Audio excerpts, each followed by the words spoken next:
మిత్రులందరికీ శుభోదయం. అయితే ఈ రోజు మనం చెప్పుకోబోయే కథ ఏంటో తెలుసా? అహంకారం అనేది పనికిరాదు. రామాపురంలోని బడికి ఒక మంచి పేరు ఉండేది. అందులో చేరేందుకు చుట్టుపక్కల గ్రామాల విద్యార్థులు పోటీ పడుతూ ఉండేవారు. అందులో తరగతి గదిలో ఏ అనే 2 సెక్షన్లు పెట్టడం జరిగింది. అయితే తాము తెలివైన వాళ్ళం కాబట్టి ఏ సెక్షన్ లో ఉన్నామని అందులోని వారు అనుకునేవారు.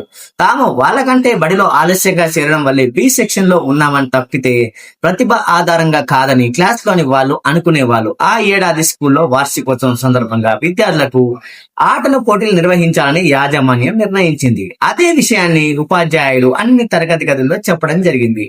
ఆసక్తిగా ఉన్న విద్యార్థుల పేర్లు ఇవ్వమని అడిగారు. సైకిల్ పోటీలకు ఏ సెక్షన్ నుంచి చందు, రాజేష్ పేర్లు ఇచ్చారు. వారిద్దరూ మంచి స్నేహితులు. పైగా క్లాసులో పోటీ పడి చదివేవారు. మొదటి 2 ర్యాంకుల్లో ఎప్పుడూ వారిద్దరివే ఉండేవి. రాజేష్ స్కూల్లో ఫస్ట్, సెకండ్ మనిద్దరమే కాబట్టి ఈ సైకిల్ పందెంలో కూడా మనిద్దరమే గెలుస్తామని రాజేష్, చందు ఇద్దరు అనుకున్నారు. మనం రోజు ఊరి నుంచి సైకిల్ తొక్కడమే కదా, సైకిల్ మనం తొక్కుకుంటే వస్తున్నాం కాబట్టి కంగారు పడాల్సిన పని లేదు, సులభంగానే గెలుస్తాం అన్నాడు రాజేష్ ధీమాగా. బి సెక్షన్ నుంచి గౌతమ్ ఒక్కడే పేరు ఇవ్వటం జరిగింది. 2 రోజుల తర్వాత పోటీలు మొదలయ్యాయి. సైకిల్ పందెంలో పాల్గొన్న వారంతా ఎవరికి వాళ్ళు గెలవాలనే కసితో వేగంగా తొక్కుతున్నారు. అనుకున్నట్లుగానే రాజేష్, చందు కొద్ది తేడాతోనే ముందు వరుసలో ఉన్నారు. రాజేష్ గెలిచే అవకాశాలు ఎక్కువగా కనిపిస్తుండటంతో మిగతా వారంతా రాజేష్ రాజేష్ అనుస్తూ చప్పట్లు కొడుతూ దాంతో తనకు పట్టరాని ఆనందం కలిగింది. ఇక మొదటి బహుమతి తనదే అనుకుంటూ పొంగిపోయాడు.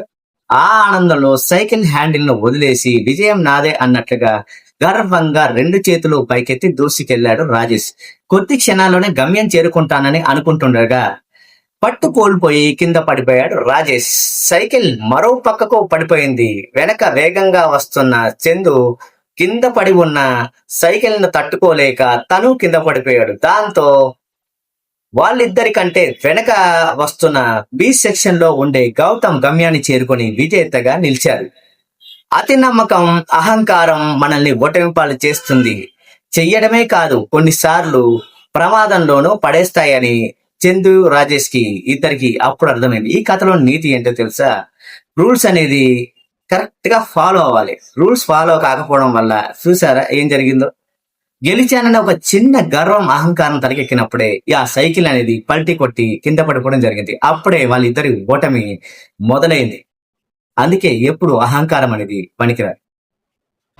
Thank you for watching Chandu Kilambi. Please like, share and subscribe.